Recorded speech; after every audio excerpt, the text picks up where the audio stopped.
Welcome to the Jada Edwards podcast. It's season 2, and I'm still sharing with you what God is sharing with me.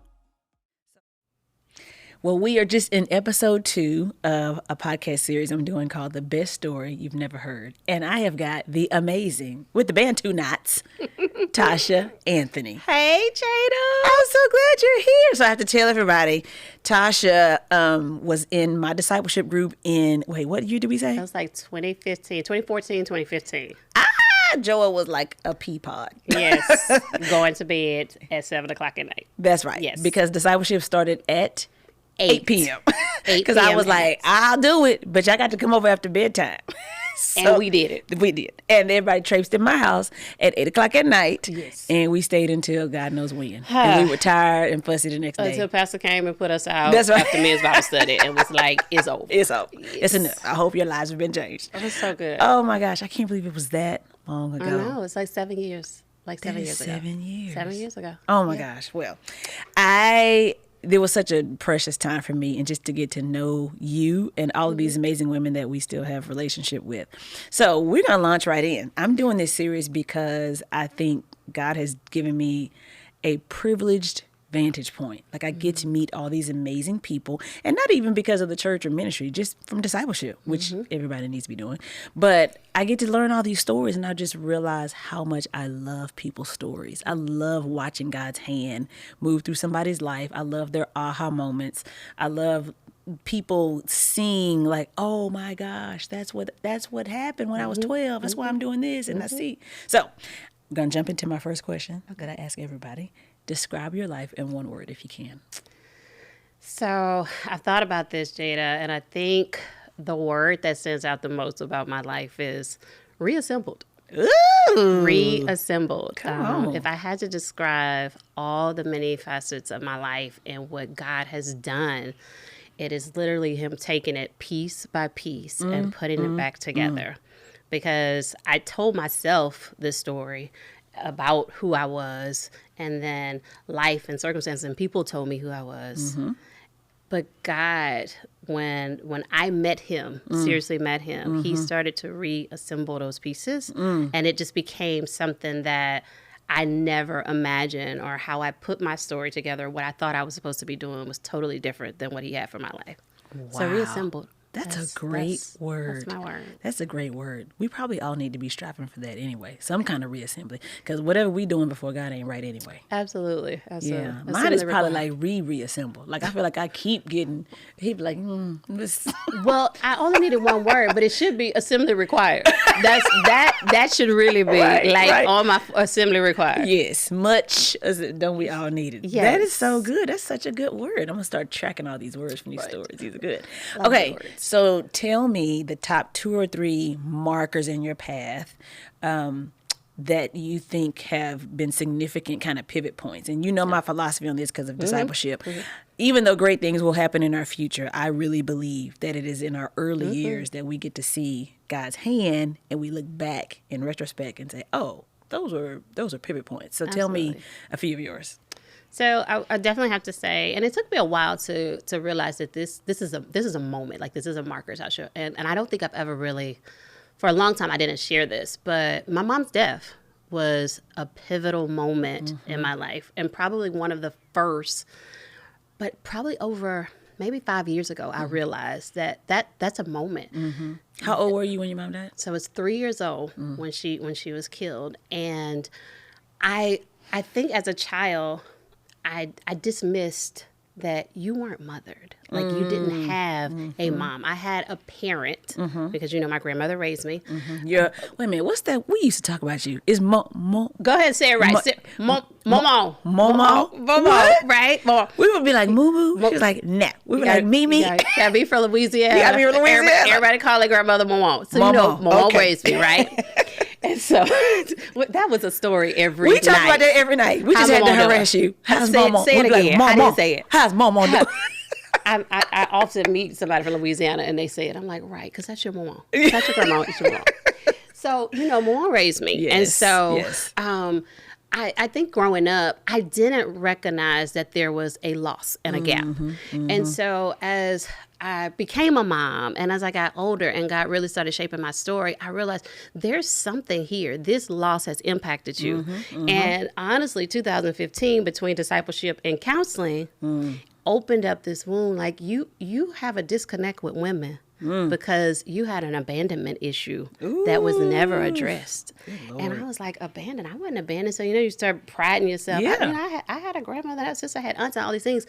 But it wasn't until that season that I realized that's huge for you. And that has been your struggle in your relationships with women, even my relationship with my husband, because the first connection you normally have is with your mom and the first attachment that you have. So I was so detached from so many people, but I never connected to that. And so that would definitely be one of the first markers. I think the second one is this whole being a school administrator. Ooh. So yes, because tell us real quick what you do, because that's been a whole journey unto itself. Currently, right now, you are. I'm an assistant principal at an elementary school. Okay. And that was a whole interview. We had so many conversations about that. They not hiring me. I didn't apply for 12 jobs. Where you at, God? And 15 people have a job, and I know they're not qualified, which is a whole nother journey. Right. But even then, Jada, like clearly I'm supposed to get these jobs. But just becoming an educator, just the fact that I became a teacher, I hated school. Hated. There's hope for somebody. That's the word for somebody. Hated. For some parent. Right. If your child hates school, just wait. There's hope. Hold off. But I hated school. School was where I struggled just in academics. I was awkward and I did not like girls. Most of my friends were guys.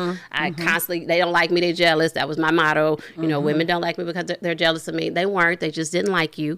But what happened as I started to, identify a career, I really chose teaching because my husband was like, you had this baby, you need to work. You can't be no stay-at-home mom. You need a job. And so when I got into education, I could not figure out, what do I want to do?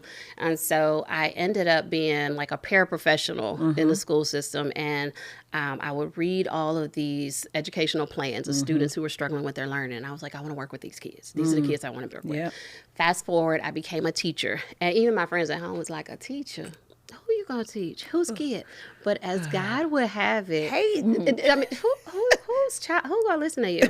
But as God would have it, my first teaching job was at a behavior school for students who were struggling learners, but who had behavioral challenges that people didn't understand. And so that resonated with you personally. It did because my students would come to me because they had gotten into a fight, cussed out their teacher, all the things. And there was just this moment, my second year of teaching, where this girl went off, just cursed someone out. And I saw myself. I saw myself in that child. And I was the only person in the building who was like, don't suspend her. Just let us stay here. Just let us stay. And she stayed for 30 days because at the alternative school, she had to stay for 30 days. Stay for 30 days. And probably about the 25th day, she said something to me. And it was okay because I got it. By the 25th day, she come there every day. Put her head down. And I didn't need her to because I was studying her because there was something in her. I was like, she's angry. She's angry about something. Yeah. And so I think hold on. That is for 25 days. 25 days. She's there for 30. But here's the thing. And this is what you haven't said this word, but that is empathy. And it's not just casual, I can kind of connect with you. That's the divine because it is only when we're empathetic when we get to see ourselves, because we self-centered. We naturally self-centered, right? If we were godly, we could just love people, right? Everybody deeply. But God's like, no, you gotta love people that you see yourself in, and that is so powerful to know that you can extend this kind of grace, have this kind of patience because of empathy. That the person that you think that everyone else may discount, God will show you a glimpse of yourself. In that person. And that was it, Jada. That was the turning moment in education for me. And I was like, this is what I'm going to do. I'm like, I was going to be a behavior teacher forever. Like, we used to laugh. Because how did that feel? Did you know in the moment it was defining or just looking back? Just looking back now. I realized it was defining maybe a couple years into it because there would be a pattern of it. So I would get a student who reminded me of myself in terms of my behavior. But then I started getting kids who were being raised by their grandparents. My last year of teaching, I had 7 boys being raised by their, and I was like, God, what are you doing? How is this possible? How? And they didn't come in and say I was being raised. Something would happen, and then they have an attitude, and I got to go through a whole day of what happened at home. And I mean, just student after student was like, me and my grandmother this, and I'm like, is he serious? So I'm gonna be in this class. This is me. I'm gonna be in this classroom forever because you're gonna keep sending kids right. who have stories that look like mine to come in there. And so it was then probably about my 7th year of teaching that I was like, oh, this isn't just you needing to be in education. This is divine. Like he appointed you here for these kids.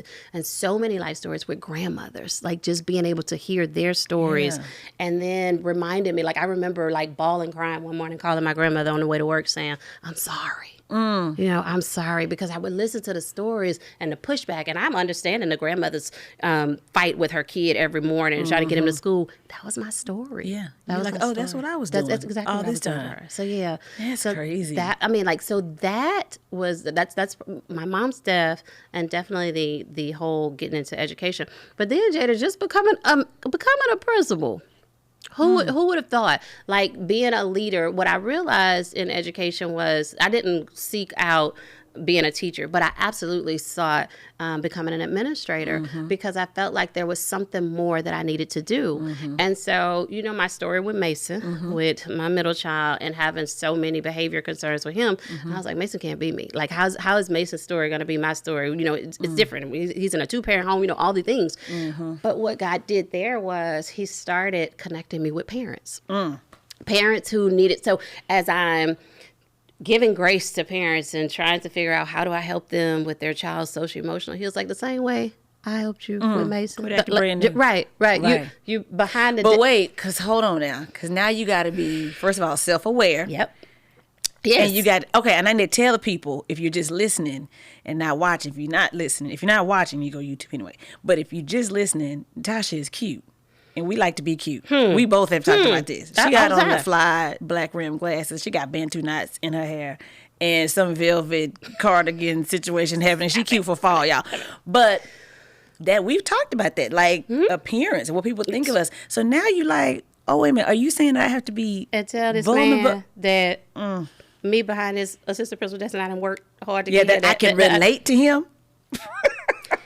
I try to do that. Those are the things, and they're so humbling, Jada, because every single situation or every single season, he was like, "Oh, I need you to remember. I don't need you to come in here brand new, like you went to school for 4 years, got a master's degree, and somebody offered you. We work for this, but you're not here for that." And it took me a long time to realize that you're not here to say I was top of my family to graduate college. That's not why we're here. That's not the marker. Like that's not it. That's great. Yeah. But you're here for these kids, and I need you to act like you're here for these kids. Yeah. And so, okay, so now I have to back up because first of all, I want to ask, and it don't have to be a spiritual answer. Do you remember any of that first feeling when that girl spoke to you after 25 days?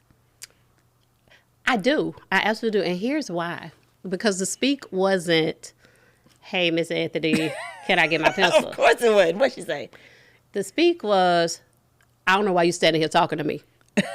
And that opened, all that, I'm standing here talking to you because I want something different from you.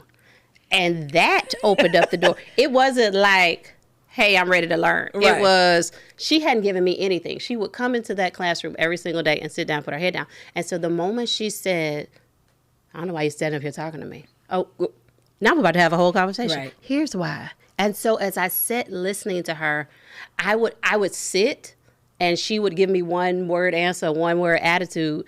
And I'm still sitting here. I'm still going to sit here. And I still want to hear your story. And so that opened the door. And the next day she may not have said anything, but then the following day it was like, oh, so she's going to keep on. So she's going to keep on until I give her something. And so what I saw in her was what I saw in myself almost 20-something years ago, a very angry child who was mad with everybody and didn't know why.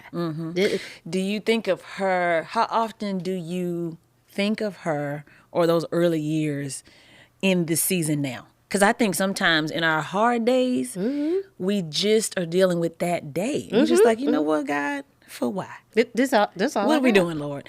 And when it get real hard, is this you, Lord? Maybe I need to be in it. He's like, because you asked for this for too long. Right here. I gave it to you. So one of the things I have to challenge myself with is remembering kind of my own pivot moments that may not seem to directly connect to today, but they were like critical on my path. I got to remember that first feeling of, it's not even success or accomplishment. It's something that it's a feeling of rightness, you know, and for the believer, it's the Holy Spirit, you know, Absolutely. But it's a feeling of, yes, this is why I'm here. Yeah. So how often, or do you have to recall those days, Jada, in these days? Literally. So every day, especially being an administrator. And so I give her as an example, but I literally deal with some behavioral challenge on a daily basis, and how I make my decisions based on often, what would you want somebody to do for you? Well, in this moment, if this was you, how would you want somebody to have responded to you? And so there are just times when I am literally in the office, and in my mind, you about to go home, and I'm dialing a number. And by the time I get on the phone with the mama, I'm like, so we'll go ahead and give them some grace today. And I was going to do a lunch detention. Or just come up here in the morning. We're going to talk about some expectations and how he's going to meet those. So day by day, this thing has become, how would you have wanted? What would you have needed? Or sometimes it's just sitting with them and just listening. So what? So, you know, Imagine why did you? that. Yes. Right. Because no one did that for me. And so I try to give them the things that I believe that I needed in those seasons. Okay. So I think it's fascinating that God took a person with abandonment issues, and based on what you're saying, recently you have realized the depth of those issues, but he was using you to meet abandonment issues even before you realized the depth of your own. Isn't that crazy? It is. That he's like, you don't even know that this is you. Right. That this is you, but I'm going to use you in this way. Do you think that, this transparent moment, do you think that that it is easier for you to come to the aid of people outside your home and your career than it is in the home? There you go. I'm just saying, this is what it is. It absolutely is. I think sometimes people think only men see work as an escape. That men, when work is hard, when family's hard, they're like, I'm about to go to work. But women, we find stuff. And ours may be Pinterest. Ours may be stay-at-home mom stuff. But we find ways to escape where it's hard. Yes. What's that been like? To be thriving sometimes in your career and be like, dang. It's kind of twisted for me because I often feel like I thrive and I want to be with my students. I know it's trauma. I know that they've gone through all these things, but for whatever reason, it's easier for me to sit and listen to a student's story about his parents having an argument last night and he didn't get anything to eat. That's a whole lot easier than me listening to my own child say, well, you know the way you talked to me last night. And both of them are in the texting stage. So they will text all of their complaints all the now. Feelings. So this is how you made me feel. That right there, dealing with my own versus sitting with someone else's, it's a whole lot easier. It's easier to walk. Sometimes I leave early in the morning. I have a meeting. I'm going here and I'm going to sit in this and get ready for this day. And so for whatever reason, I think that I have realized that God has planted me in school buildings for kids, but he also has a purpose greater than me or these students. And so I see that so often, just on a day-to-day when I walk in there, like, this is bigger than me. That's good. Yeah. So if you're listening, y'all, listen, we know the struggle is real. It is. Sometimes our most significant impact, I think it starts at home. And sometimes God gives us grace to have these impact moments outside the home so they can continue to translate back at home. Sometimes it's I'm thriving in ministry or thriving in work. Sometimes we thrive as parents and not as spouses, and it's easier to be with your kids or listen to their complaints or whatever than it is your spouse. I think it's just fascinating how God is strategic and working through those layers. So is there a part of your life that you're wondering how God will use this? Is there a part that still seems kind of unresolved, unassembled, since reassembled is your word? I think there is. I think the death of my mom, I think, is still... That is such a big deal. We talked about this in discipleship. We did. And Jada, even in discipleship, I couldn't really articulate what it was. And like, seriously, over the last 4 to 5 years, I've been able to sit back and say, oh, that leads you back to here, or you responded to this because of that. So I honestly, I don't know exactly how he's using her death. I always think, how could you take a mom away from 3 girls? What's the story behind it? How do you get glory, and what do you do with that?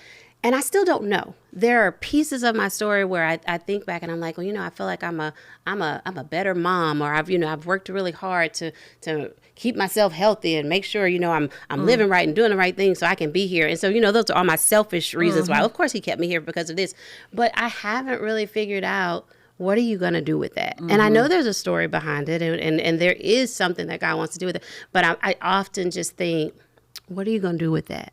How is that going to play out? Yeah. Do you feel like, do you have moments where the abandonment, even though you were very young, still feels fresh? I think, honestly, Jada, I think more so now than then. So I was 3, and so I don't remember anything about her. Right. And I often tell people, if a mom passes away, keep her memory alive through pictures and things. And we have technology and video, and they didn't have that then.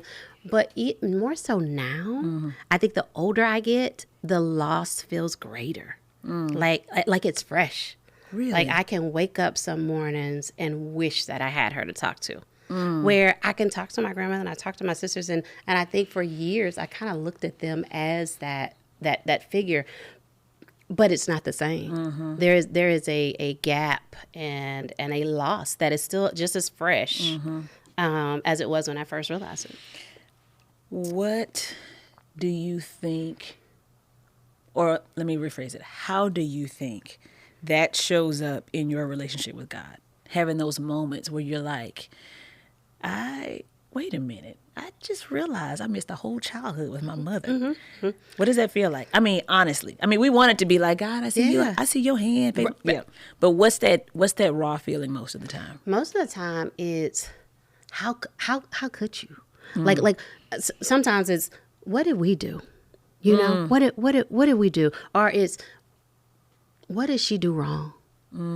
Sometimes it's like, what, maybe she wasn't doing this, that, and the other. Or, my grandma's always say, when your time is, why was her time up?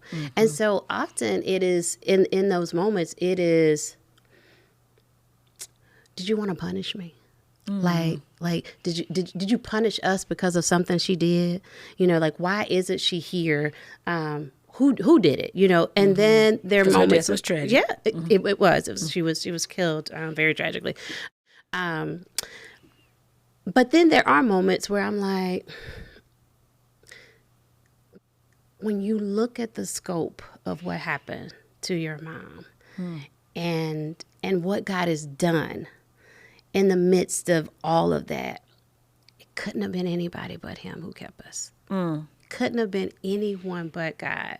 Because, part of my story is that, my grandmother, she raised us and she cleaned houses for families. And so she sent my sisters and I to the private school for the families that she worked for. They helped her pay for us to go to school. We were at a predominantly white school, and 4 African-American kids, and my sisters and I being the only 3. I always felt so out of place, so out of place. We would, my friends, their parents were, doctors and lawyers and nurses and all the things. And I would literally leave school and go to their homes to help my grandmother finish folding clothes so we can go home for the day. And so there was always this sense of, I don't belong. Yeah. And so even today, even as I've worked hard and I have this career and this husband and this family, there are moments of insecurity that say, you're not worthy. Yeah, it's the imposter syndrome. Yeah. You're, like if they knew. And so, for me, because I'm a oversharer and a talker, I'll go ahead and tell the story so it doesn't feel bad. Right. So I'll tell you. But you're telling it not in vulnerability, like I'm inviting you into it. I'm telling it to you as a defense. Absolutely. I'm going to tell you before you find out. Right. You can't hurt me because I've already told you. Right. I already told you. So how are you dealing with that now? The more you learn about yourself and learn about God, like this wrestle with feeling like an imposter, afraid of vulnerability, these things that so many of us wrestle with. Because I think for people listening or watching, it either comes from abandonment, and this is abandonment not by choice. It was by death. Yeah. Sometimes it's from grief. Then you got the complexity of grief tied with abandonment.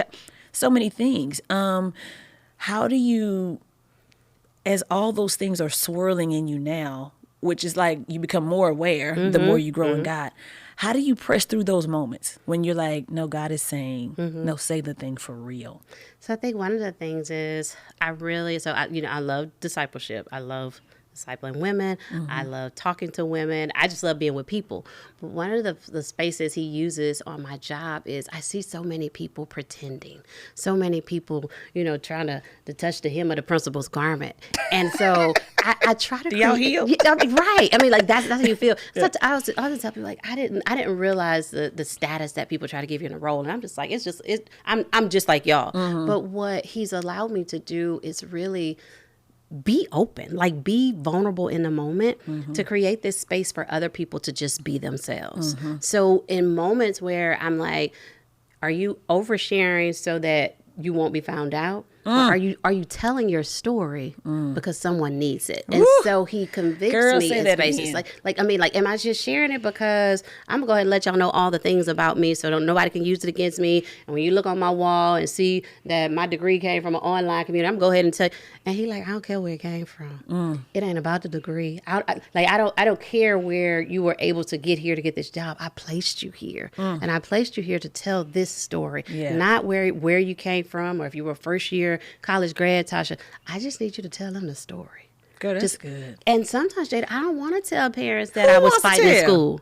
And he's like, I need you to say it. I need you to say and he'd that. Be like, how much, God? Right. You want me to sit here and tell them that the principal that's about to suspend their child was suspended? He like, tell that part. And it's sometimes it's the hardest place, and sometimes it's the sweetest place. But it's in that I think. Not only is it obedient and people are blessed by it, but I think those are reminders for you, Tasha, that you're not abandoned. I'm here for you. I got you. And I don't got you because your story is clean and pristine. Yes. I know your story. Yes. Says the Lord. Yes. And that's what's crazy. That is what's crazy about it. And when I think about it, and I was thinking just through, like, as you were talking about just being known, it reminds me like the woman at the well. And I often call myself, you're just a woman at the well, just looking to be known. And, for me being an extrovert, I always feel like, I'm known by my friends. I'm known by my family. People like, if I ain't known, I'm going to go in there and introduce myself so I can't be known. Be known. Right. But what God has really shown me, though, is I know you. They know what you give them. I know you. I know all the things you don't share when you're in small group. I know the secrets or the things that you held back. And that known is so different. You can't beat it. It's so different. It's so different. And that is like one of the places he's just taken me in this season. Like, but I know you. That's so good. And I accept you, and it's okay. All right. So what's an unexpected lesson you're learning right now in this AP role? Oh, my goodness. So, beginning of the year, I kind of talked to you about how my husband had got a new job in Richardson and came to actually applied to be an AP and ended up getting a head job. Jesus. Principal. Was not looking for a head principal job. Me, on the other hand, had been preparing, like just when the Lord opened the door. Like I wasn't applying and searching just when he opened the door, but I was seeking this. To be principal. To be a principal, to be a school principal, because I've been an AP now for 3 years, and I'm like, okay, this is my fourth year now. Right. I know. Because we have time. Right. Because it's I've been running this building for 3 years now, so clearly it's time.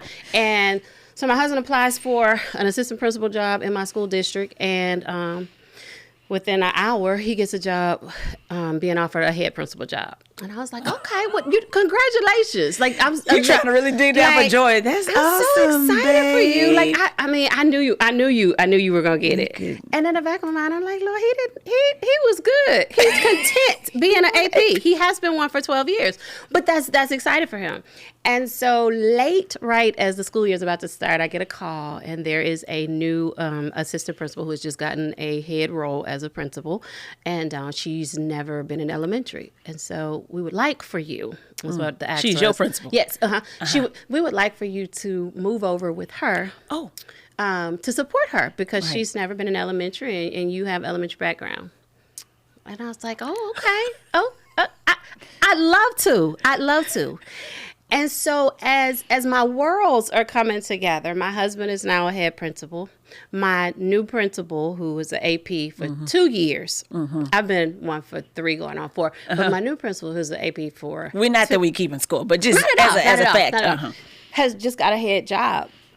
And so as I'm navigating this, and it's sweet for Ron, and I'm excited for him, and I'm excited for my new principal, I walked in one morning after a long conversation with Ron about things that he needed to do because he was about to have a meeting and he had some conversation. And I walk in to all the things that I'm explaining to my new principal as well. And God says, I know that you know all the things.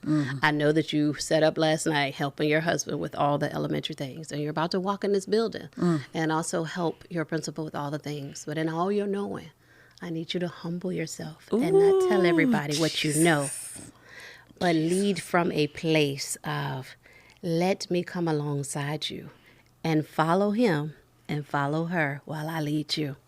And so here I am in the middle of a really great school year, and I'm loving it, but I am humbled daily where I am supporting my new principal, and I'm supporting my husband in some ways. But he's like, when you get to the house, I just need you to follow him and also follow her, because at the end of the day, she's also your principal. And you might know a little bit more than the both of them. But I need you to follow them. Ooh, that's a lot of following. It's a lot of following. It's a lot of following. It's a lot of Bible study. It's a lot of praying. You know, the text messages I be sending you be a whole dissertation, take you a couple of days. It's because the following is real.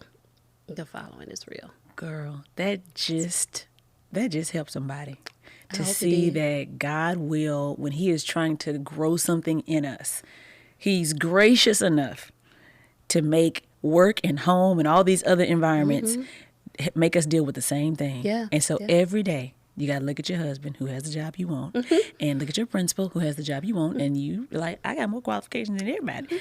And I wanted it. But sometimes that's the reason God's like, no, I can't give to you because you wanted too much. Girl, and whatever he has for you, whether it's this or principal job one day, man, he's being glorified in you. Yeah. And friend, it looks good on you. Thank you. I'm so proud of you. Thank you. Thank you. Okay, last question. Okay. What would the people in your life, is there anything the people in your life might be surprised to know about you? It can be light, deep, whatever. I think the thing that would surprise most, and I probably use work because that's everybody else kind of know me on the outside. I think in work, I think that people would be surprised to know how insecure. I may walk in a building and I'm super confident and I done got dressed and when you walk in that office, it looks like she has it all together. But the insecurity that I have and I fight with as I walk in there feeling unworthy is so real, and that I literally have to sometimes close that door and go before my face and say, okay, God, help my mind. Remind me that I'm enough. Remind me that you put me here. Like those things would surprise, I think, most people who work with me because there's such often this mask that I put on when I walk in there. That we all have. Yeah. And we have different ones depending on the need. Absolutely. I think people need to know that not only the beauty of the thread of God's hand in your life, but that success doesn't bring security, because this is the position you've always wanted, and you still have to go to God to feel secure. Absolutely. Isn't that something? All day, every day. Whatever it is you think is going to bring some sense of stability or security in your life, it ain't it. What you have right now in Jesus is all the security you'll ever need. And the more we lean into that, the more the new thing that we think we want doesn't affect us, negatively. And so, man, thank you for sharing that. Absolutely. I love you so much. I Thank you for being with us. Thanks for having me. I'm This was super excited. sweet. I know. Thank you, Tasha. Thank you, Jada. So I hope you enjoyed today's episode. If you did, make sure leave a comment, leave a review, share, subscribe, all the things, and we'll catch you next time.